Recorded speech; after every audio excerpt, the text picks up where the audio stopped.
Are you an ISFP who wants to succeed in life, or are you trying to help your ISFP friend, access more of their strengths and skills?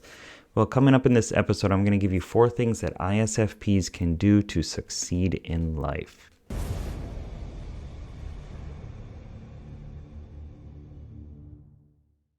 What's up, legend? It's Sherman here from Geek Psychology, where I help geeks, gamers, and creatives to play life better. And I was thinking about Captain Marvel and Rogue as ISFPs, and I was wondering, what advice can I give to an ISFP to help them be happier, help them succeed, help them live a better life? And so I went through my mind banks and my database, and I was thinking about 4 different things that you can do to leverage your strengths, set better goals, and accomplish them more easily as an ISFP. So stay to the end so you can understand all this. So the first one is to know that, the overall umbrella concept is to know that there are these 4 different characters within you, okay? There's the empath, the adventurer, the mystic, and the commander. So the empath is about your conscience, right? Imagine this is like a crew of Avengers, right? Superheroes, a bunch of characters within you that you access, actually activating neural pathways, and those are becoming executive, as they call it, in the prefrontal cortex. And you're accessing these different resources, these different parts of yourself. Think about it, through the science, if that's what helps you. But this is mainstream psychology now, okay? That we have these different parts that we access. So the first one, the empath, this is about your conscience. This is about, tapping into your values, your this degree of like to dislike, right? What is aligned with who you are as a person, okay? What feels good? What feels right to you? The second character is the adventurer. This is like the mentor, the advisor to that hero that is the empath. And this is about getting into the moment, about engaging in the present, in now, kinesthetics. This is like turning it up to 11, going out there, being a bit more adventurous, as you would imagine. The third character is the mystic. This is like the relief, the sidekick. This is the one that's like scrying into the future, imagining how things are going to be, using ideas, okay, to have some foresight into where things are going. And this is a place of relief because it's like when you get stressed out, this is the character that you turn to. If you're not pushing yourself to be adventurous, this is the character that you turn to for advice on supporting the empath's decisions. Okay, like, I like this thing, that's going to give you the reasons. The mystic or the adventurer are going to give you the reasons for why you like that and how to fulfill that. If you don't like it, if you think that somebody is, whispering behind your back, that's the mystic. That's the mystic that's doing that, right? Anyway, so the fourth one, the commander, is about delegating and accomplishing tasks. It's efficient, it's effective, it wants to get things done. So in order to use these 4 different characters for impactful goal setting, the first one is you want to use the empath in the right way, okay? Make your own choices. Determine your values, okay? Define your values clearly so that you have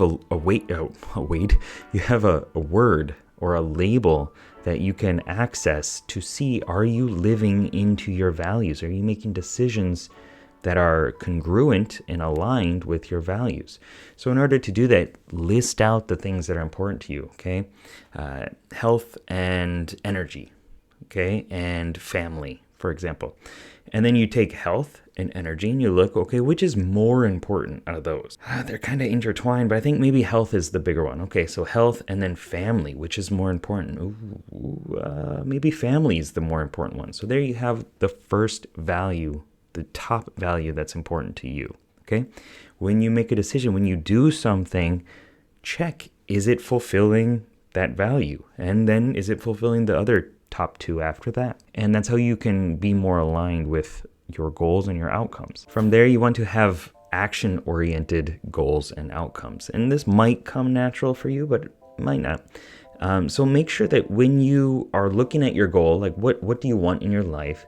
Make sure that it is focused on the actions that you're going to take in order to get there and the real world tangible signs that you have accomplished that thing. So when I am physically fit, okay, I'm going to be able to look in the mirror, see the chiseled abs, see the vein coming out of my arm, whatever it is, okay? Just some like physical, tangible things that are going to be signs to you that you have accomplished those goals, and make it action oriented, okay? What steps are you going to take to do that? What actions are you going to take to get that thing happening? And this will keep you out of the mystic for goal setting, right? It can be okay, you can consult with all these different characters, but really you want to leverage your empath and your adventurer, okay? That also means you don't want to dismiss the mystic either, right? This is a character within your team, okay? So when you're bringing the mystic into goal setting, you want to actively contribute to a cause that's meaningful to you, okay? So this is like zooming out high above, like an owl or something like that, like imagining like a watcher, right? Imagining the whole area, the whole landscape, and where all of these actions are going. And are they serving a higher purpose? And I know a lot of ISFPs are religious, and that might be the higher purpose that you go to. Or it could be in terms of spirituality or just humanity or whatever it is, some higher level, like emergent benefit and gift that these goals are going to bring. And we have 2 for the last one for accessing the commander here. After you learn how to do something, if it's not in your strength, delegate it out, which means you need to bring other people into your team. And I know you might not want to.